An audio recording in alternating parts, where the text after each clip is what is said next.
श्री शिवाय दोस्तों, ज्येष्ठ चतुर्थी बुधवार के दिन करें ये सरल सा उपाय। भगवान श्री गणेश के आशीर्वाद से इतना धन आएगा कि 7 पीढ़ी भी करेंगी। आपकी पैसों पर राज। बुधवार का दिन बहुत ही खास और विशेष दिन है।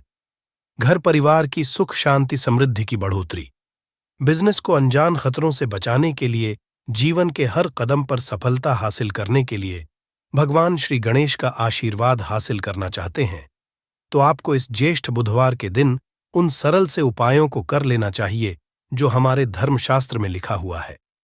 क्योंकि इस ज्येष्ठ बुधवार के दिन आप थोड़े से वह उपाय करते हैं जिसके बारे में आपको हम बताने जा रहे हैं, तो पर आपको भगवान श्री गणेश के साथ माता रानी जी का वो वरदान और वो आशीर्वाद मिलेगा जिसके बाद आपके जीवन के हर कष्ट, परेशानी, दुख से आप लोग मुक्त हो जाएंगे और आपके जीवन में आपकी मनचाही नौकरी आपको मिलेगी।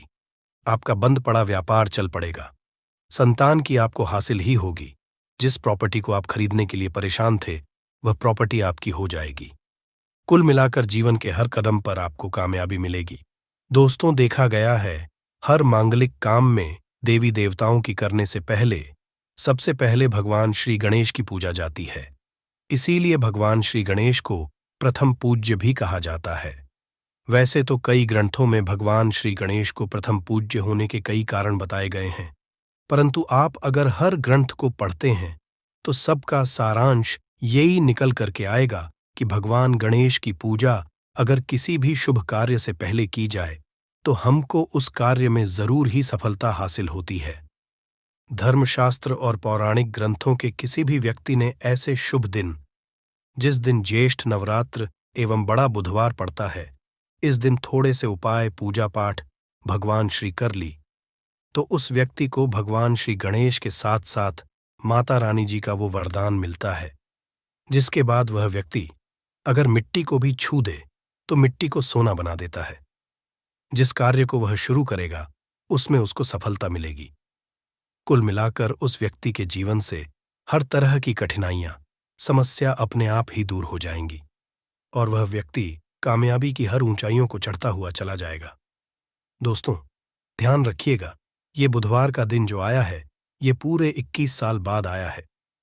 इस दिन आपने अगर हमारे बताए हुए सरल उपाय कर लिए जो आपको हम बताने जा रहे हैं, मान के चलिए आपके जीवन की हर तरीके की परेशानी खत्म हो जाएगी और भगवान श्री गणेश और माता रानी जी का आपको वरदान और आशीर्वाद मिलेगा। तो दोस्तों, अगर भी चाहते हैं कि भगवान श्री गणेश और माता रानी जी का आशीर्वाद से आपके घर पर धन की वर्षा हो, आपके घर पर हर व्यक्ति को कभी भी कोई दिक्कत का सामना न करना पड़े, आपके घर की बरकत हो, उन्नति हो, भगवान श्री गणेश और माता रानी जी आपके घर पर वास करने आए, तो दोस्तों पूरी सच्ची श्रद्धा और पूरे सच विश्वास के साथ इस वीडियो को लाइक कर दीजिए और कमेंट बॉक्स में लिख दीजिए भगवान गणेश जय माता दी। दोस्तों के काम कीजिएगा, कमेंट बॉक्स में अपनी राशि डालना मत भूलिएगा ताकि आपकी राशि के अनुसार हमको कोई ऐसा उपाय पता चलता है जिससे आपको कोई लाभ हो सके, वो हम आपको रिप्लाई के माध्यम से तुरंत ही बता देंगे। इसीलिए दोस्तों अपनी राशि कमेंट बॉक्स में जरूर ही डाल दीजिएगा। और दोस्तों, अभी तक आपने वीडियो को लाइक नहीं किया है, वीडियो को लाइक कर दीजिए। तो देखिए दोस्तों, हम आपको वीडियो की शुरुआत में ही बता चुके हैं कि ये ज्येष्ठ बुधवार का दिन है। ये एक महाबुधवार है, मतलब ये कोई सामान्य सा बुधवार नहीं है। इस दिन अगर आप थोड़ी सी भी पूजा पाठ उपाय करेंगे तो साक्षात भगवान श्री गणेश और माता रानी जी का आपको वरदान हासिल होगा, जिससे आपके जीवन की जहां पर एक तरफ सारी समस्याएं खत्म होंगी, दूसरी तरफ आपकी हर मनोकामना भी पूरी हो जाएगी। तो दोस्तों, आपको वह सरल से उपाय बताने आ रहे हैं जिसको बस आपको सही मुहूर्त पर करना। मुहूर्त का मतलब ये होता है दोस्तों, देखिए एक बात का समझ लीजिएगा, मुहूर्त का मतलब ये होता है कि सही मुहूर्त पर अगर पूजा पाठ कर ली जाए तो समझा ये जाता है कि हमारी पूजा तुरंत ही सिद्ध हो जाती है और उसका हमको लाभ तुरंत ही मिल जाता है। और आपको हम बता ही चुके हैं, ये बुधवार का दिन पूरे 21 साल बाद आया है। इस दिन की गई पूजा साधना क्रिया खाली जा ही नहीं सकती, विफल हो ही नहीं सकती। तो दोस्तों, आप अपने ही नहीं अपने पूरे परिवार का भला चाहते हैं तो इन उपायों को जरूर ही कर लीजिएगा। ताकि इन उपायों को करके आप अपने ही नहीं, अपने पूरे परिवार का भला कर सकें, आपके घर की बरकत हो सके, उन्नति हो सके, आपके घर से हर तरह की परेशानी दूर चली जाए। तो चलिए दोस्तों, आपको हम उपायों के बारे में बताते हैं, इसीलिए इन उपायों को कहीं पर लिख लीजिए। और दोस्तों, आपसे निवेदन है, वीडियो लाइक करना मत भूलिएगा। तो सबसे पहला उपाय है जीवन से दरिद्रता को नष्ट करने का महाउपाय। दोस्तों, मान लीजिए किसी कारणवश आपके पीछे आपकी दरिद्रता पड़ी हुई है, आपके ऊपर कोई दोष लगा हुआ है जिसकी वजह से आप कामयाब नहीं हो पा रहे हैं। आप मेहनत करते हैं, परिश्रम करते हैं, परंतु आपको उसका फल नहीं मिल पा रहा है। तो आपको क्या करना चाहिए? बहुत सरल सा उपाय बताया गया है। हमारे हिंदू धर्म, जो महाबुधवार के दिन आपको जरूर ही करना चाहिए। भगवान श्री गणेश का आशीर्वाद हासिल करने के लिए तो देखिए दोस्तों, गाय को हिंदू धर्म में देव्य तुल्य समझा गया है। हिंदुओं में गाय की पूजा की। अगर ऐसे में आप 5 जून 2024 बड़े बुधवार के दिन किसी भी गाय को हरी घास खिला दे, तो मान के चलिए आपके जीवन में चल रही दरिद्रता का जो प्रकोप होगा वो धीरे धीरे नाम मात्र हो जाएगा। यहां पर आपको भगवान गणेश के साथ माता लक्ष्मी जी का और आशीर्वाद मिलेगा। मान के चलिए दोस्तों, आपकी जो दरिद्रता है वो आपसे दूर चली आएगी। और समझा ये जाता है, सिर्फ हरी घास अगर महाबुधवार के दिन खिला दिया जाए तो इससे आपकी दरिद्रता सौभाग्य में जाती है। दूसरा उपाय है दोस्तों, बुध ग्रह की मजबूती का उपाय।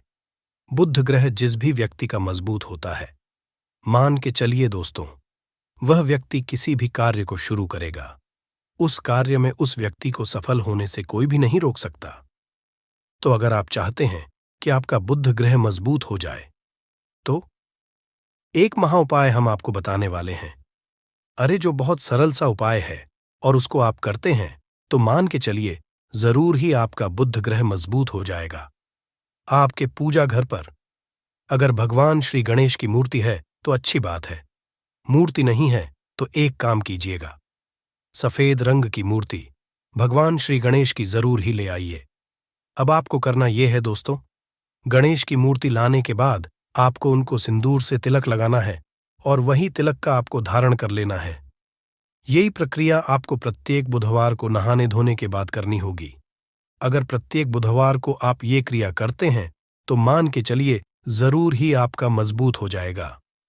आप अपने कार्य संबंधित जो भी निर्णय लेंगे, यहाँ पर साक्षात भगवान गणेश का आपको आशीर्वाद मिलेगा और आप कार्यों में सफल होते चले जाएंगे। तीसरा उपाय एक ऐसा उपाय है दोस्तों, जिसको अगर आप करते हैं तो मान के चलिए आपके जीवन में धन हासिल ही बहुत आसान हो जाएगी और धन आने के सारे रास्ते खुल जाएंगे। मान लीजिए दोस्तों, पहले आपके पास धन आ रहा था, फिर धन आते आते बंद हो गया। तो इसका कारण क्या हो सकता है? इसके कई कारण हो सकते हैं कि जरूर आपने ऐसी कोई गलती कर दी है जिसकी वजह से भगवान गणेश का आपको नहीं मिल पा रहा है। माता लक्ष्मी जी आपसे रुष्ट हो गई तो आपको क्या करना चाहिए? बहुत आसान सा उपाय है। आपके पूजा घर पर आपको 21 चढ़ानी होगी। भगवान श्री गणेश को ध्यान रखिएगा। दोस्तों, 21 चढ़ाने के बाद एक बार गणेश चालीसा का पाठ जरूर ही कर लीजिएगा। इस महाबुधवार को ऐसा करने भर से आपको भगवान श्री गणेश के साथ माता लक्ष्मी जी का वरदान मिलेगा, आशीर्वाद मिलेगा और जो आपके साथ दिक्कतें हैं धन संबंधित वह खत्म हो जाएंगी। कुल मिलाकर आपके जीवन में धन आने के सारे रास्ते खुल जाएंगे। चौथा उपाय है दोस्तों, बंद पड़े व्यापार को चलाने का उपाय। मान लीजिए पहले आपका व्यापार चल रहा था, फिर आपका व्यापार एकदम ठप पड़ गया। अब आप इस चीज से बहुत परेशान हैं। तो दोस्तों, आपको बस वही करना है जो आपको हम बताने वाले हैं। यहां पर आपको साक्षात भगवान श्री गणेश और माता रानी जी का वरदान मिलेगा। एक लोटा आप लोगों को ध्यान रखना है दोस्तों, मूंग की दाल लेनी है और मूंग की दाल जो होनी चाहिए वो हरी होनी चाहिए। एक लोटा मूंग की दाल लेकर के शाम से पहले आपको किसी भी मंदिर जाना है। माता रानी जी के मंदिर के बाहर जो भी भिखारी बैठे हों, उस मूंग की दाल को उनको दान कर देना है। ध्यान रखिएगा, दान दाएं हाथ से करना होगा। आपको अगर आपने इतना भर कर दिया तो आपके जो भी बाधाएं, दिक्कतें हैं जिसकी वजह से आपका व्यापार ठप पड़ा हुआ है, वह वापस से दौड़ पड़ेगा, चल पड़ेगा। चौथा उपाय बताने आ रहे हैं जो हम आपको, वह है नौकरी हासिल का महा उपाय। अगर आप नौकरी की तैयारी कर कर के थक चुके हैं परंतु आपकी नौकरी नहीं लग रही है, आप अपने जीवन में इस चीज को लेकर बहुत परेशान हो गए हैं, आप ये देख रहे हैं आपसे कमजोर व्यक्ति की नौकरी लग गई, तो आपको क्या करना चाहिए? एक महा उपाय हम आपको बताने आ रहे हैं। ये कर लीजिए, जो सिर्फ बुधवार के दिन अगर आप कर लेते हैं तो भगवान श्री गणेश और माता रानी जी का आपको आशीर्वाद मिलेगा और जरूर ही आपकी मनचाही नौकरी आपको मिल जाएगी। 3 नारियल खरीद के लाइए, ध्यान रखिएगा जो ये नारियल लेकर के आ रहे हैं ये जटा वाला नारियल होना चाहिए, भरा हुआ होना चाहिए, उसमें पानी पानी वाला नारियल होना चाहिए, सूखा नारियल नहीं होना चाहिए। 3 खरीद के लाइए। अपने पूजा घर पर आपको शाम से पहले इन 3 नारियल पर स्वास्तिक का निशान बनाना है। एक नारियल किसी भी माता रानी जी के मंदिर में दान कर दीजिए, दूसरे नारियल को बहते हुए पानी में बहा दीजिए और तीसरे नारियल को किसी भी हवन कुंड में डाल दीजिए, क्योंकि कल बहुत सी जगह, बहुत सी मंदिरों में हवन कुंड जलेगा। आपको बस इतना करना है, शाम से पहले मान के चलिए जो भी बाधाएं, जो भी दिक्कतें आपकी नौकरियां में आ रही थीं, वह बाधाएं, दिक्कतें हट जाएंगी और आपकी नौकरी आपको मिल जाएगी। दोस्तों, ये उपाय जरूर ही कर लीजिएगा। अगर आप चाहते हैं कि भगवान श्री गणेश और आपको माता रानी जी का वरदान मिले। दोस्तों, आखिरी उपाय बताने से पहले आपसे हाथ जोड़कर के विनम्र निवेदन है, आपने वीडियो लाइक नहीं किया है, वीडियो को लाइक कर दीजिए। तो आखिरी उपाय बहुत ही आसान सा उपाय है। सबसे पहले आपको एक लाल पोटली लेनी है। लाल पोटली आप लोगों को 1 मुट्ठी चावल, 1 मुट्ठी मूंग की दाल, 11 काली मिर्च, 2 इलायची लेनी है। इस पोटली को आपको मौली धागे से बांध लेना है। अब आपको पूजा घर पर बैठना है। यहां पर बैठने के बाद एक दिया जलाना है, देसी घी का, गाय के दूध से बना हुआ देसी घी का आपको दिया जलाना। इसमें जैसे ही जल जाए तुरंत 1 लौंग डाल दीजिए, ताकि आपके जीवन में धन संबंधित जो भी समस्याएं आ रही हैं वो लौंग सोख। इतना अगर आपने कर दिया, इसके बाद आपको 11 बार गणेश चालीसा का पाठ करना है। इतना करने के बाद या पोटली जो आपने बनाई है, इस पोटली को भगवान श्री गणेश के दाएं चरणों से छुआ करके अपने धन स्थान पर रख दीजिए। धन स्थान का मतलब है अलमारी, तिजोरी या आप जहां से पैसे का लेन देन करते हैं, अपनी दुकान वगैरह पर, वहां पर रख दीजिए। इतना अगर आपने कर दिया, आपके जीवन में धन संबंधित सारी परेशानियां जड़ से नष्ट हो, आपके धन खींचा हुआ चलाएगा। जो धन आएगा वो रुकेगा भी, टिकेगा भी और आप अपने जीवन में बहुत ही कामयाब होंगे। बस आपको मेरे बाबा पर, महादेव पर भरोसा रखना है। 1 लोटा शुद्ध जल बाबा पे चढ़ाते रहना है। बाबा आपकी कभी भी मार्ग में कोई रुकावट आने ही नहीं देंगे। ठीक है, अब बात करते हैं पहले वाले उपाय की। देखिए, पहला वाला उपाय किन लोगों को करना है, ये चीज ध्यान से सुनिएगा। जितनी भी माताएं बहनें सुन रही हैं ना, अपने के लिए। पहला, अगर आपके परिवार में कोई ऐसा व्यक्ति है जिसे बुद्धि, ज्ञान, विवेक की आवश्यकता है, बच्चा जो है आपका वो गलत रास्ते पर जा चुका है, आपकी बात नहीं मानता है, पढ़ाई लिखाई में ध्यान नहीं देता है ना, अपशब्द बोलता है, या कोई व्यक्ति आपके घर में ऐसा है जिसका मति मारी गई है, जिसे हम कहते हैं वो बुरा आचरण करता है, गलत रास्ते पर जा चुका है, बुद्धि नहीं है, ज्ञान नहीं है, उनके लिए आपको इस उपाय को कल बुधवार की चतुर्थी के दिन जरूर करना है। ठीक है ना? 5 जून के दिन ध्यान से सुनिएगा। आपको कैसे करना होगा, इसके लिए आपको लेने होंगे हरे मूंग के दाने। कितने दाने लेने हैं? जैसा आपको बताया था, 31 हरे मूंग के दाने, खड़े दाने लेने हैं। एकदम टूटा हुआ दाना बिल्कुल भी नहीं लेना है, 31 गिन करके। और इसी के साथ में आपको चाहिए होगी ध्रुवा, दूर्वा लेने का क्रम। पूज्य गुरुजी ने बताया कि जो भी आप दूर्वा लेंगे ना, वो लेंगे 7, लेकिन इन 7 की 7 दूर्वा में एक की समानता होनी चाहिए।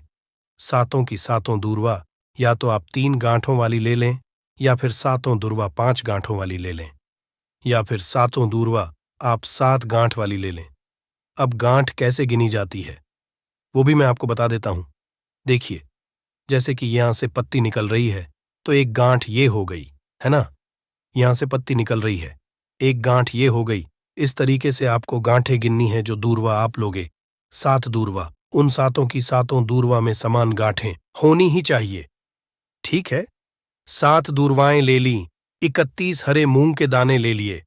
इस तरीके से आपको कागज का दोना लेना है, क्योंकि पूज्य गुरु जी ने कटोरी बोला था। अब एक कटोरी तो हम लोग रख करके नहीं आ सकते, तो आप क्या करना है, एक कागज का जो ऐसे धोना होता है ना, इसी धोने के अंदर आपको 31 हरे मूंग के दाने रख देने हैं। और इन्हीं के ऊपर आपको क्या रख देनी है, अपनी कामना कहकर के बच्चे का नाम और गोत्र बोलकर के उन दूर्वा को भी आपको इन्हीं के ऊपर रख देना है। रख दोगे। रख देने के पश्चात आपको अपने बच्चे का या उस व्यक्ति का नाम और गोत्र बोलना है और उस व्यक्ति से आपको इसे टच करवाना है। मात्र है ना, टच करवा देना है, उसका नाम और गोत्र बोलना है। और इसे लेकर के आपके आसपास जो भी भगवान गणेश जी का मंदिर हो, जहां पर भगवान गणेश जी की प्रतिमा स्थापित है, वहां पर आप चले जाना। वहां जाने के पश्चात एक काम जरूर कीजिएगा। सबसे पहले एक दीपक आपको गोल बत्ती का, गाय के घी का लेकर के जाना है ना। और गणपति बप्पा मोरिया जी के सामने सबसे पहले जमीन पर यह चीज ध्यान रखना, ये जो दीपक आप लगाओगे ना, किसी भी चीज के ऊपर नहीं, आपको ये जमीन पर लगाना होगा। एक दीपक इस तरीके से प्रज्वलित कर देना। प्रज्वलित कर देने के पश्चात जो आप कटोरी लेकर के आए हो ना, उस कटोरी को अपने दाहिने हाथ में रखना, उल्टा हाथ उसके नीचे लगाना। अपने बच्चे का नाम और गोत्र बोल करके, कामना कह करके, उस व्यक्ति की कामना कह करके कि वो पढ़ाई लिखाई नहीं करता, उसमें की कमी है, ज्ञान की कमी है, विवेक नहीं है। जैसी भी आपको कामना करनी है वैसी कामना करना। उसके पश्चात आपको उस कटोरी को, जिसके अंदर आपने 31 हरे मूंग और दूर्वा ली है ना, उन्हें आपको भगवान गणेश जी के सम्मुख में ही किस स्थान पर रखना है, ये चीज ध्यान दीजिएगा। जो गणेश जी का टूटा वाला दांत है ना, इस टूटे वाले दांत की तरफ नीचे जमीन पर आपको रखना है। बिल्कुल ऐसा नहीं है कि आप बिल्कुल यहां सिंहासन पे या फिर कहीं उनके ऊपर ही रख करके आ जाएं, ऐसा मत करना। उसे यहां पर जमीन पर आपको रख देना है। अपनी कामना कह करके, कामना कह देने के पश्चात भगवान गणेश जी के आसपास जो भी फूल चढ़ा हुआ हो, है ना, जो भी फूल चढ़ा हुआ हो, एक फूल उठा करके लेकर के आना और उस व्यक्ति को सूंघा देना। सूंघा देने के पश्चात इस फूल को किसी भी वृक्ष के नीचे आप डाल देना, वहां पर समर्पित कर देना। उसी दिन के बाद से वो बच्चा या वो व्यक्ति सही रास्ते पर आ जाएगा, पढ़ाई लिखाई में ध्यान लगेगा, अपशब्द बोलेगा, गलत रास्ते पर नहीं जाएगा। पूज्य गुरु जी का ये वाला उपाय बुधवार के दिन किया जाता है। चतुर्थी तिथि पड़ जाए तो बहुत ही अच्छी बात है। ठीक है, तो कल के दिन इस वाले उपाय को जरूर कीजिएगा। अब बात कर लेते हैं दूसरे वाले उपाय की। देखिए, दूसरा वाला उपाय जो होगा ना, ये होगा आपकी बड़ी से बड़ी मनोकामना पूर्ति के लिए उपाय। ठीक है, आपने देवादिदेव महादेव जी के उपाय कर कर के आप थक चुके हो, लेकिन आपकी कोई कामना पूरी नहीं हो रही है ना। एक बार गणपति बप्पा मोरिया से, मयूर ध्वज जी से आप ये वाला उपाय करके देखिएगा, आपकी कामना निश्चित ही पूरी होगी। ये निश्चिता है। इसके लिए आपको चाहिए क्या, देखिए, आपको चाहिए होंगी बेलपत्र। कितनी? 5-5 बेलपत्र लेनी है और इसी तरीके से आपको लेनी होंगी 5 दूर्वा। ध्यान रहे, इसमें आपको कोई गांठों वगैरहों की आवश्यकता नहीं है। पूज्य गुरु जी ने सिर्फ 5 दूर्वा कही, गांठों की संख्या नहीं बताई है। ठीक है, तो 5 बेलपत्र, 5 दूर्वा लेना और थोड़ा सा 1 से 2 बूंदें आपको लेनी होगी शहद की, थोड़ा सा शहद। ठीक है, थोड़ा सा लेना होगा आपको। लाल चंदन क्या लेना होगा, लाल चंदन। ठीक है, और एक लोटा शुद्ध जल लेकर के अपने घर का एकदम ताजा जल पहुंच जाना। देव आदिदेव महादेव जी के मंदिर शिवलिंग के पास में उत्तर दिशा, नॉर्थ डायरेक्शन की तरफ मुंह करके आपको खड़े हो जाना है। जो पूजा पाठ करनी है वो आप पहले कर लेना। उसके पश्चात आपको सबसे पहले एक लोटा शुद्ध जल जो आप लेकर के आए हो, महादेव जी की शिवलिंग पर, केवल शिवलिंग पर समर्पित करना है। एयूएम नमः शिवाय, श्री शिवाय नमस्ते मंत्र का स्मरण करते हुए। पश्चात जो आपने बेलपत्र, शहद, लाल चंदन और दूर्वा ली है, उनको चढ़ाने का क्रम ध्यान दीजिएगा। औरत का कौन सा अंग दबा और चूस कर अमीर बन जाते हैं। जो भी मनुष्य औरत का यह अंग दबाता या चूसता है, उसके घर में माँ लक्ष्मी का हमेशा वास रहता है और माँ लक्ष्मी की कृपा दृश्य कि उन पर सदैव बनी रहती है। तो दोस्तों, आज की इस वीडियो में हम बताएंगे कि औरत का वह कौन सा अंग है जिसे हर पुरुष को दबाना या चूसना चाहिए। परंतु इससे अपनी पूरी सच्ची श्रद्धा से कमेंट बॉक्स में हर हर महादेव ओम नमः शिवाय जरूर लिखें। साथ ही चैनल को अवश्य कर दें। हे लक्ष्मी माँ, जो भी इस चैनल को सब्सक्राइब करें और इस वीडियो को लाइक करें, उसके घर में कभी भी धन की कमी ना रहे, उसका पूरा परिवार हमेशा हंसता मुस्कुराता कुशल मंगल रहे। दोस्तों, एक बार की बात है, एक गांव में शिव नाम का आदमी रहता था। दोस्तों, शिव अपनी पत्नी से बहुत ज्यादा परेशान था, क्योंकि उसकी पत्नी हमेशा बात बात पर उसे ताने मारा करती थी। तुम्हारे है ही क्या, घर में खाने के लिए तक नहीं रहता है। मित्रों, उसके घर में बिल्कुल कंगाली छा गई थी। एक भी रुपया नहीं था और उसके घर में खाने के लिए एक भी दाना नहीं था।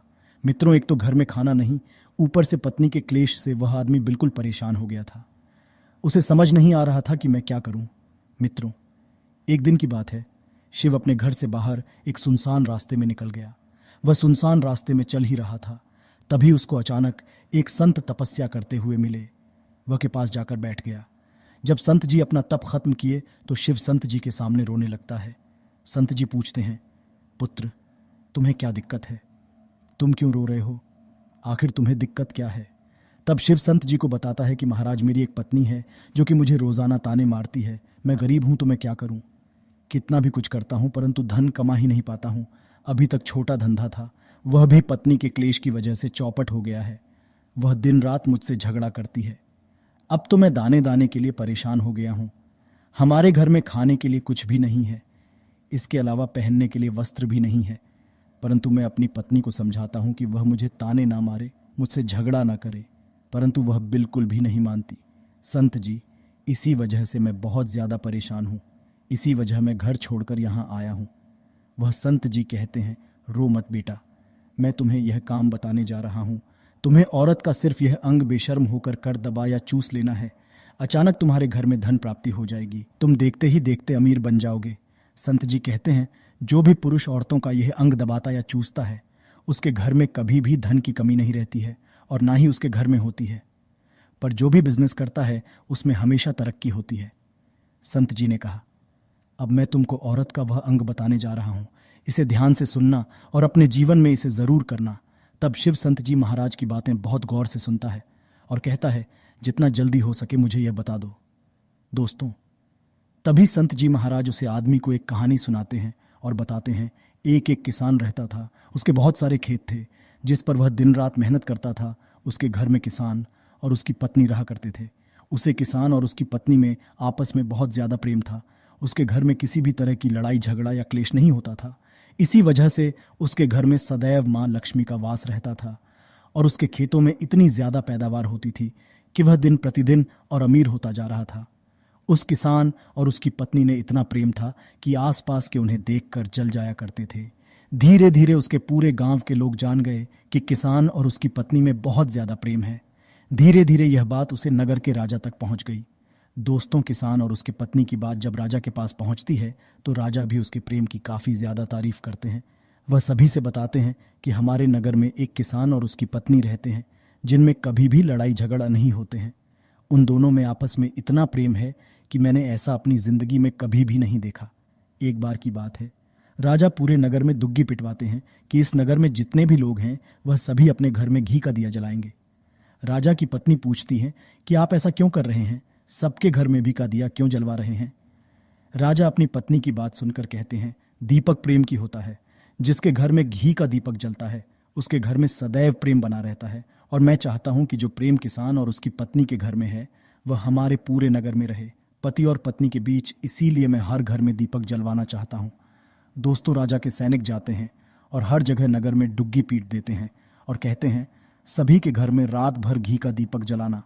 दोस्तों, राजा की बात मानकर सभी नगरवासी अपने घर में दीपक जला देते हैं, परंतु जैसे ही आधी रात होती है सभी के दिए बुझ जाते हैं, परंतु किसान के घर का दीपक वैसे ही जगमगाता हुआ जलता रहता है। दोस्तों, दीपक हमेशा किसान की पत्नी जलाती थी। किसान की पत्नी किसान को बहुत याद तो करती थी, परंतु उसकी बात नहीं मानती थी। वह हमेशा अपनी मनमानी करती थी। उसका मन करता था वह वही काम करती थी, परंतु किसको? इस बात से कोई भी दिक्कत नहीं होती थी, क्योंकि किसान बहुत समझदार था। किसान सोचता था, यदि मैं अपनी पत्नी को रोक टोक करूंगा तो घर में बेवजह ही लड़ाई झगड़ा होंगे। क्लेश होगा, दुहक तो। इसी वजह से कई चीजें किसान अपनी पत्नी की अनदेखा करता था।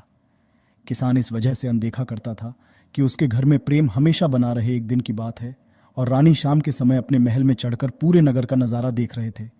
उन्होंने देखा कि सारे नगर में किसी के घर में दीपक नहीं जल रहा है, परंतु किसान के घर में दीपक जल रहा है। तब राजा अपनी रानी से बोलता है कि देखो, किसान और उसकी पत्नी के घर में दीपक जगमगा रहा है, परंतु पूरे नगर में कहीं भी दीपक नहीं जल रहा है।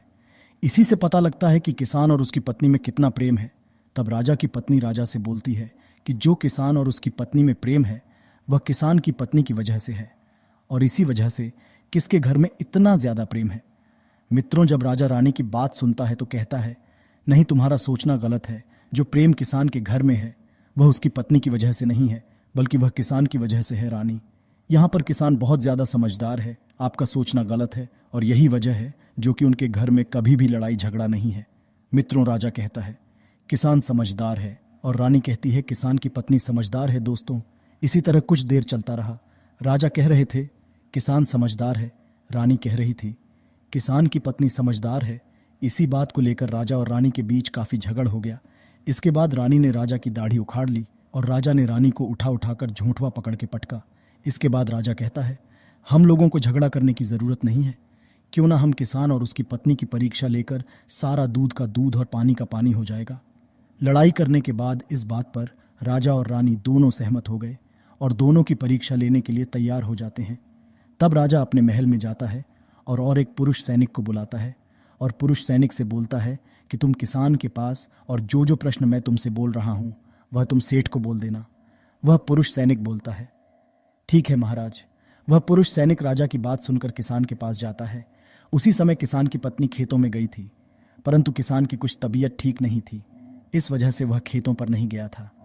इस समय पुरुष सैनिक किसान के घर पहुंच जाता है और किसान से कहता है, मैं राज दरबार आया हूं, राजा साहब ने मुझे भेजा है। तो दोस्तों, किसान कहता है, बताइए मैं आपकी क्या सेवा कर सकता हूं। आप बैठ जाइए, मैं आपके लिए पानी लेकर आता हूं। तब वह सैनिक किससे बोलता है कि नहीं, तुम कुछ भी मत लाओ, मैं राजा का सैनिक हूं, बस आपके पास राजा का समाचार लेकर आया हूं।